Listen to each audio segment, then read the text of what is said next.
You're listening to Systemic Error Podcast. The failure was designed.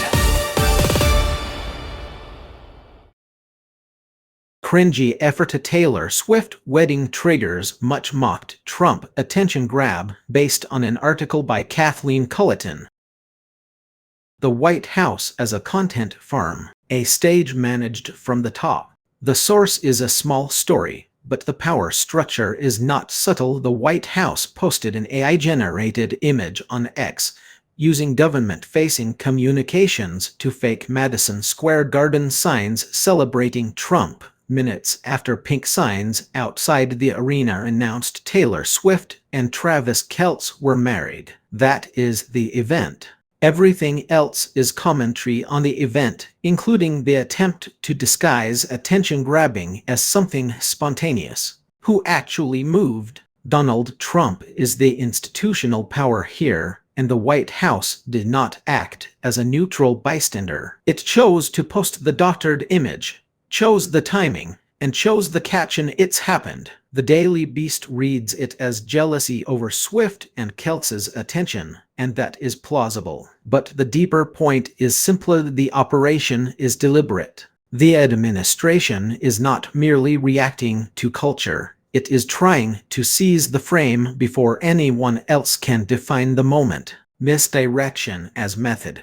The story invites a familiar cheap read. Trump is just petty, attention-starved, absurd. That is true, but incomplete in a way that flatters the damage. The issue is not only personality, it is the use of official power to stage manage reality. When the White House turns itself into a meme account, it is not harmless clowning. It is an attempt to replace public attention with curated illusion, and to make the president look omnipresent even when he is simply being mocked. The cringe is the point. Trump had already tried to insert himself into the Swift-Kelce attention cycle with a post meant to make him look like a rock star in an Eras tour scene. That repetition matters. It shows a political operation built around forced relevance, where the goal is not persuasion so much as occupation.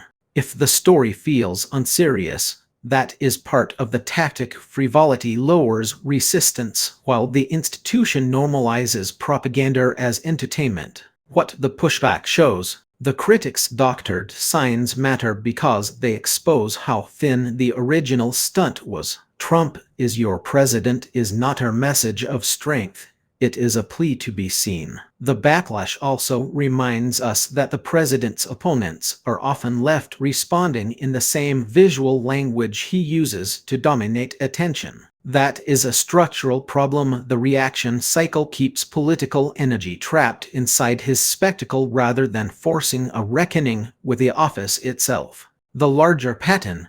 This is what authoritarian politics often looks like at the surface level: not only brute force, but childish image control, official channels used for vanity, and constant efforts to overwrite reality with an audience-tested fiction. The White House here is not confused. It is performing dominance through attention theft and calling that governance would be too generous. The real scandal is how much institutional power can be spent on making the president feel impossible to ignore. You've been listening to Systemic Error. Thanks to Raw Story for today's article, with its automated voice of Bryce. Thanks for listening.